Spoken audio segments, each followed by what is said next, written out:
Hey everyone, thanks for tuning in to another episode of Shane Flynn Outdoors. This is another one of our fish chatter episodes. This is where we talk to other YouTube fishermen, find out a little bit about them, about what's going on their channel, maybe even tell a fish story or two and have some good conversation. Our guest on this episode is Ty Adams from The Bass and the Furious. Check out this clip.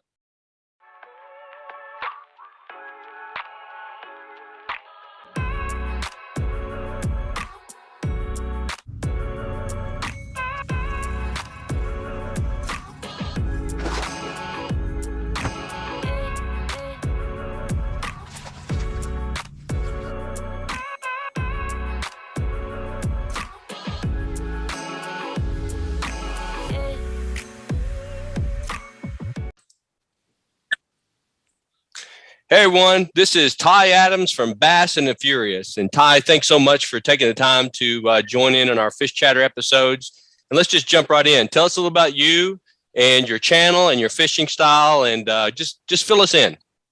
Cool, sounds good. Well, I definitely want to thank you, Shane, for the opportunity to even hop on here. Yes, my name is Ty. Bass and Furious is my, what I go by on my YouTube, Instagram, things like that is Bass and Furious. I am 40 years old. Been married down here for, hold on, my wife's gonna hate me, 17 years. I'm gonna go with that. We're gonna go with that. 17 years. Very, very happy. I have 4 kids. As it relates to, and family's amazing. I love these guys. As it relates to fishing, I've been fishing myself for about, I think it's a little over 5 years. I think it might be 6 now that I've been fishing. I grew up on a lake out here. I live in Virginia. That's where I live out on the East Coast. So I live in Virginia. I grew up on a lake, just never fished. That just wasn't my deal. Just wasn't fishing. I wasn't into it. Played basketball, that kind of thing. Just never really got into it. But over the last 6, I want to say 6 years now, definitely been doing lots of fishing. That's kind of been my deal. Learned a lot of stuff just from watching YouTube. I have my sister's husband. He also fishes a lot. There's other members of my family that fish as well. Just kind of kept telling me about it. Hey, fishing, you should try fishing, Ty, you should try fishing, do some fishing, that type of thing. Showing me pictures of fish they catch, that kind of thing. And it just, so let me give it a try. Started fishing my little local ponds here, catching catfish. I can catch some catfish. At least I could at one point in time. And then trout. Started catching trout in a little pond, little Kasi pond, little deal around here, trying to catch trout, but you can only do that in a certain window out here. So that's okay. So catfish, trout. Then I started seeing some people catch some bass. Kind of got into the bass, and I've never looked back again. I don't even look for trout. I don't look for catfish. They're great fish. Don't get me wrong. Love them. If I can catch them, that's cool. But I'm like full on to this bass fishing deal. So now bass fishing, YouTube. I started filming YouTube because I want to just share the journeys that me and my kids go on. Because usually when I say I'm going fishing, it's like a expedition almost, like it's a whole ordeal when I'm going, like trying to get to the fishing spot, put in my tackle, preparing, that kind of thing. So I just wanted to film that, and from there we've gone into fishing tournaments, trying to move up in the tournament deals, helping other people get into fishing, learning about fishing, sharing tips and tricks, techniques, that kind of thing. So just a phenomenal thing. I love the fishing community, and just glad to be here and glad to be doing this with you here today. Yeah. Well, Ty, I think you're being a little modest. I think you got a few trophies that you've won here recently on the tournament trail. Tell us a little bit about that. That's very true. This year, I did give myself, and me along with my wife, I did have a kind of a plan, so to speak. Because here's the thing: when it comes to fishing, it's kind of what you make of it. So you could, I mean, I'm sure you're aware of this. When you fish, you could be the happiest angler in the world and never ever compete in a tournament. Right? Like you just love fishing, and that's just it. And that's totally fine. You could have a $17 pole that you grew up with and you just love it, and it's the best thing in the world, and you think the world of fishing. And then there's a whole nother side of it where what you enjoy and what you love is the early morning getting up with the tournaments and the 100 boats and hearing your name called on the thing. That's a whole nother side of it. And for me this year, it did turn out this year. I've made a lot of donations as well in my fishing journey. I've bought a other of my friends. I bought a lot of their wives dinner, not on purpose, but I bought a lot of them dinner, taking them out several times. I paid for their kids' sporting events. I've done a lot of that. Okay. But this year, it actually worked out pretty good for me. So, yes, I did win a tournament, a BFL from the back of the boat on Kerr Lake. I did end up winning that tournament. My boater actually took 6th place as well, and I took 1st. So it was a really great day of fishing. A lot of fish caught. It was really a lot of fun. I started out, I caught the first 3 fish, and then he caught like the next 20. So kind of got really interested there because I was like, what's going on? But it ended up working out really good for both of us. We both had a really good day. So 1st place on Kerr, which I'm very excited about, and then ended up taking 4th place on the Potomac. So for me, that kind of let's say like bookend, so to speak. So getting one on the lake and then getting one on the river, kind of for me, just I feel like you got to be, if you want to be the best at this deal, you got to be a complete angler. So you got to know how to catch them in 30, 40, 50 feet, but you also got to know how to catch them in 2. If you want to get anywhere, you can do a lot and be really good on one and not the other. So I really feel like that was huge for me to do. And now I'm just going to try to expand on that. So I've got a lot of things I'm going to try again this year. Let's see what we can do this year for it. Yeah. So that kind of leads into my next question for you. I've seen you done some fishing on lakes, some fishing on the Potomac here. What's your preference? You like fishing the river, or do you like fishing the lakes, or does it matter to you? I like option C. I think it doesn't matter one, but if I have to pick, I'm my most comfortable in 5 feet or less. 5 feet or less, like I'd say maybe 7 feet, but like that's my most comfortable. And when I did win on Kerr, yes, it was a lake, but I also was fishing in like 7 feet or less. We were in a very, very shallow part, and I felt like I was fishing a river when we were fishing on Kerr. I felt that's the area we were fishing. Same stuff I would have done on the river. So it I was right at home in that particular area. I've been on Kerr, like the first time I went on Kerr when I caught 1 fish. Didn't win, didn't even come close. We were fishing way deeper. I wasn't as comfortable, but it was okay. I learned some stuff that day, and I think that came into play when I came back. I felt like I was prepared. If we go deep, I'm going to try this. If we go shallow, I already know what I want to do. So it worked out good that way. So if I had to pick where I'm comfortable at on the river, where I've made the most money at in my career is on the lake, because I go to Smith Mountain Lake, do the Big Bass Tour as well, and I've cashed in that, and I'm fishing in 15 to 20, 25, 30, and I do good in that one. It's just it's not my preference to be getting knocked around with waves in the 15 feet, and I'm out here fighting for my life trying to throw this crankbait. That's just not where I want. I like to see the bottom where I'm fishing at. That's where I feel good. Yeah. Well, I think most bass fishermen prefer fishing most of us fish shallow, right? I mean, because that's kind of, we start fishing early in the spring, they move up in the shallow. We start moving up midsummer, we kind of adjust, but a lot of fishermen just kind of quit fishing, when it gets hot in the summer. They come back in the fall, and when it turns winter, they pack it up, right? And that's when the bass go back deep again. So, you got to adjust, but I'm with you. I prefer, we just said this prior to starting recording, we both like throwing a spinnerbait. We know that's a 5 to 7 foot bait for sure. Yes, absolutely. So, hey, I got to ask you, I mentioned that, the spinnerbait, but what is your comfort bait? Because I've seen a few of your posts, and I've commented on a few of your posts about one bait that I think is a really big bass bait that you like as well. So what would you say is your go-to if you're going to try to pick up a big bass? Big bass. If I'm going for a piggy, man, it's going to be spinnerbait or chatterbait. Probably one of those. Maybe. Okay. Or man, I say my biggest I caught came on a worm, throwing a flick shake. I'd have to say one of those two. Okay, I do remember you putting a post out about a jig, and see, that's right. Jig fishing, man. I tell you what, that's a big bass bait. It always has been. Now, my biggest bass came on a worm as well, 10 pounds 4 ounces.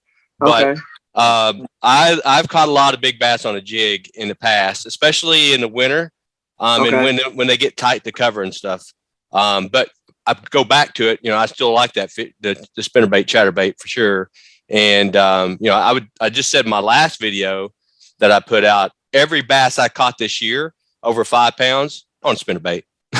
On spinnerbait, yeah. Yeah. Yeah, yeah. I'm But with you on that jig though. I don't know how. Yeah, that just because I guess I got so many buddies that just like they hate throwing the jig, and I don't understand. I'm like, what is if I'm with you give me so the spinnerbait is going to be like kind of case specific to a certain extent because you can't. There's certain things I can slow roll it in. I guess 20 feet if I want, but that's oh my goodness, that ain't what I want to do. That's no, like no. nobody. But a jig, yes. If you give me any body of water and a jig, and I go there, I'm going to catch something before Yeah. I leave it. It's just Yeah. going to happen. It's going to Yeah. be I can skip it or I can let it go. Yes. So yeah, definitely would be. That spinnerbait's been so good to me, man. That's the only thing. It's been so good to me this year. It can't move down the list for some Yeah, reason. I hear you. It might change next year though. Yeah, I hear you. We all adjust. Every year is a different year when we get out there and start fishing, right? We learn something new. And that's primarily why I jumped out on YouTube is I wanted to share my fishing tactics and learn something new from everybody else. So, we definitely can learn from each other.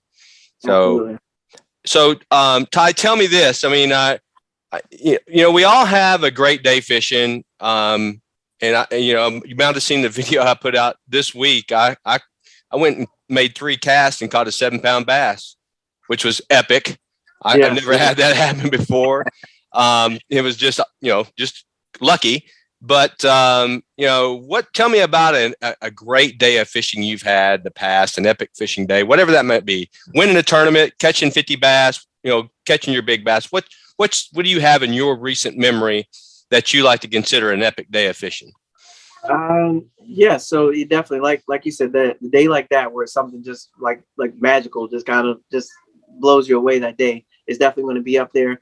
I want to say right off the bat though, the win would be a very, very memorable day, but because it was just a great day of fishing in general. But I think what actually is going to top that, because I was trying to think about this, was a day that I had on the river on just the Wednesday night tournament. And also too, really close up there top was fishing the Bass Pro Amateur Open. Did fish the Johnny Morris deal with my kid. That was a phenomenal just experience as a whole. We did catch fish in practice. We caught fish the day of. We had a great time. Just the way it was set up, the way it worked, seeing my family come up at the end of the day. I felt bad myself because I know I can be better on the river. So it hurt. So that's why it doesn't work its way up as like memorable day, because I enjoyed the experience, but I expected more of myself being at my home body of water, that I wanted more from that day. I wanted my kids to show up. I wanted me to have, 2-3 pounders I'm holding up, and I get a check and I get to go to Missouri and fish with me. I wanted all of that for myself that day. So that's why it's not like up in the list of memorable days of fishing, but it was a phenomenal experience. Me and my son made most of it. We had a great time. My most memorable fishing day would be the day on the Potomac Wednesday night tournament. I've been fishing these things for 5 years. Again, this is where I make most of my donations, is the Wednesday night tournament. I get my butt whooped, and that's just, it is what it is. You show up and you know that these guys are hammers. You know they've been fishing the river for 30 years. You know you're up against it. The odds are stacked when you get there. But this one day, I did show up, and I adapted to, I basically just put all the pieces together I've been working on for the past 5 years. Just listening, talking, putting it, try this. I finally dialed in the system, and I had one of the best days of fishing. My first fish that I caught ended up being big fish for the tournament. And this was the first time I actually got a decent check from fishing this little Wednesday night derby. I mean, you're talking, it's Wednesday night, so first place is $300, right? It's nothing. We're not retiring off of this, right? Like that's not what it is. But you enjoy it. It's a challenge. You push yourself. I don't feel like you get better by just beating people that already aren't any good. I want to go against the best. I want to learn from the best, and I want to be able to. And it's not really a matter of beating them. It's just a matter of just getting better. And if that's how I get there, that's how I get there. But this day, oh my goodness, just on the chatterbait, no matter where I cast at the fish. I mean, I'm setting the hook nonstop, lean back into it. Every fish is a 3-pounder, and I'm like, this is my day. I'm going to win this deal. I'm so excited. I get there. I end up taking like 5th place though, right? I had the best day of my life, and I'm taking 5th place, but I did get big fish, which gave me more than the first place guy because I got big fish. It was kind of really weird how that worked out. But from a memorable day, it's just a matter of so many donations, finally put it together. Finally get to make some money. Finally just catch fish the way I like catching them all day. I get it all on video to put on my YouTube, which of course I didn't share because I can't share that right away because I'm still trying to win. I still got more Wednesday nighters to go. I know Jacob Wheeler does it right. He wins and catches 30 pounds and then just shows you exactly how he did it. I'm not going to do that just yet. Okay, we're going to keep on working and try my best, and I'll tell you guys about it sometime down the road. But that was a memorable day for me. It just was a matter of just putting pieces together, understanding what I was doing, and then just having a phenomenal day of just catching fish, catch them. So yeah, that's awesome. I thought I seen you put one video out where you caught one bass on that night. Am I mistaken? I did put a couple. I put them out maybe 3 or 4 months. It was just busy. It was nonstop, but I put them out way after. Okay. All right. I thought I'd seen a couple good catches you had there. We were whacking those, and that was in springtime. That was like April, and I think I got them out there in September when that bite was dead, so I didn't have to worry about nothing there. I just we did it that way. So it was just a matter of, I like to just fish. I film, and then when I can get to my editing and stuff, then I go ahead and put them all together and get them out like that. But it was just a matter of I'm trying to just work hard and just keep working. So I don't really worry too much about getting those ones out right away. I just want to keep fishing. So I really enjoy your channel. You're one of the first YouTube channels I picked up when I moved to Virginia. I moved here about 4.5 years ago. I retired from the military, and my wife she just recently retired. And so I was like, where am I going to start fishing at? So I picked up your channel, Titus's channel, and I started watching you guys, just trying to learn the lakes around here, Scotty's. I did see his content as well. So I've been watching you for a long time, and you do have a lot of good content. And I like to watch you, winning these tournaments. It's kind of like I'm cheering for you all the time. It's fun to watch. Yes, sir. Yeah. So I mentioned I'm fishing a tournament here in next weekend in Florida, but that's the first one I fished probably 22 years. I did real well when I was younger, but I had 4 kids like you do, and I was moving all over the world, so it was hard to stay in that tournament circuit. So I kind of gave it up. But maybe I'll pick a few more up here in the near future. So I commend you though. It's a lot of work. It's a lot of pressure. It's a lot of fun when you win, right? Yeah, that's for sure. But those first 2, definitely more of those than the third one. Yes. Yeah. Yeah. That's what it's about. It's part of it though. It's part. And there's quite a few around here. I see that you, I think I saw Abel. I saw Mooney, which used to be one of my favorite places because I worked right up on 17 at Geico. Yep. So I would always be at Mooney fishing like nonstop. So I did see some Mooney, Hunting Run. There's a lot of really good fisheries out here. And then the tournaments, there's quite a few. There seems to be always a tournament. There's a tournament today on Lake Anna for the high school kids. Yeah. That was out there. The Lake Anna Elite Anglers. Met a guy recently there that does those and ended up winning big fish today, which I thought was pretty cool. For the kids and all that stuff. So it seems to always be something going on around here. Absolutely. So hey, Ty, tell us about, I know you said you're looking into next year now. So what do you got lined up? What's the tournament trail look like? What can we expect to see from you? Absolutely. So next year, I'm still rocking with, and that's the thing about, I've been building a pretty good network of a team, so to speak, that that's behind me when I'm pushing and doing these different events. So it's growing, and that's phenomenal. I'm very excited about that. Added some new pieces to it, and then next year the plan is I'm going to fish two different divisions. I want to try to qualify for like a regional in each division, which gives me a chance on the river and on the lake. So that's the plan, to go back to Lake Murray. Again, I fished that last year for the regional. I love Lake Murray. That place is phenomenal. The bite and where I was at, it was really tough this year, but I got a chance to see how good the bite is on Lake Murray in practice and on game day to a certain extent. And I love that place. So I'm fishing a division at the regionals on Lake Murray. So give me a chance to get back there. And I'm fishing a regional, the division to get me back to the James River, which I did a regional on 2 years ago, which was going to be another really good deal. So that just gives me 2 cracks at the main goal, which is trying to get to the All-American. So get to All-American, which is where you get a chance to win the vote and all that good stuff like that. So I'm trying to get there. But this year I'm actually going to also dive into the Bassmaster That's on the BFL side. I'm also going to dive into the Bassmaster Opens this year. So I am going to do some couple of Bassmaster Opens in the Northern Division, so Chesapeake and James River. So this will be my first time diving into the 250 boat field against, obviously, you know, the best of the best from the back of the boat. This is what it's billed as: big stage, big dreams, all that. So I'm going to dive in, see what I can do. I mean, you know, I know the places that I'm going to. I know what I need to do to catch them. It's fishing and anybody's day. All we got to do is get it to line up. So I feel like you always got a shot. Yes, the guy that's in the back of the boat probably did win the Bassmaster Classic the year before, right? But that's okay. I'm still going for it. I'm going to try to give my do my best that I can do for that. So Bassmaster Opens, the BFLs, back to those Wednesday nighters. We're gonna keep on hammering those because I learned so much on those. It's just insane that time on the water that you get to just put in equipment, trying out new stuff, new bait. Some people, they'll look at me, I'm sitting there filming with my camera, I'm tying on new stuff, and they're like, "How'd you do?" Well, I got some great instructional video. I mean, I'm always gonna maximize my time, right? Like, if I'm not catching them, we're gonna start talking about something. I'm gonna figure it out. So it's kind of, I use it as a way to just hone all kinds of skills. I do the same thing with the Big Bass Tour because I fish it for 2 days. You get 16 hours on the water, just me in the water. So I get a chance just to hone in on everything that I see, what I can do, what I can try, and then hopefully, you know, the Big Bass Tour, you luck into one good fish, and you come on with $1,000. So I love that. I love that tournament. That's a good deal for me. But yep, that's my next move, is to try to see if I can just build on what I did this year.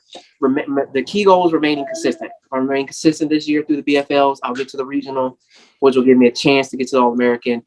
Bassmaster Opens, I'm just swinging for the fences, man. I'm trying to just get there, see what I can do, throw that spinner bait as much as I can, and just see what we can put in the boat. Obviously adapt to the conditions, do everything I can. But that's this year, is to do that, just keep growing the team, keep networking as much as I can. Having fun. This year I was fortunate to be in a TV commercial, the Pure Fishing TV commercial. So on Saturday mornings I get a lot of messages. Hey, I saw you on My Outdoors TV or Discovery Channel. I think that's the most recent message I got. Like, I saw you on Discovery Channel. Was that you? That was me. That's just another opportunity I'm thankful for. Like, these doors have opened up, and I'm just extremely thankful, and just gonna keep on working, man. That's all this year, 2022. Just keep on working. Good. So hey, Ty, we'll be rooting for you. I'll be watching from the sidelines. I'm gonna be your biggest cheerleader. I want to see you knock it out of the park. I want to see you win that boat this year for sure. So, yeah. So thanks so much for taking time with me this afternoon to do this interview. Everybody, if you get a chance, get over to his YouTube channel. It's the Bass and the Furious. I'll have it linked in my comments here, and join me in rooting on for Ty this coming 2022 season. Thanks again, Ty, thanks for joining in. I appreciate it. Thank you, Shane. And definitely, you guys check out him as well. He's got some great content and catches 7-pounders every third catch. So you don't want to miss that. All right, Shane.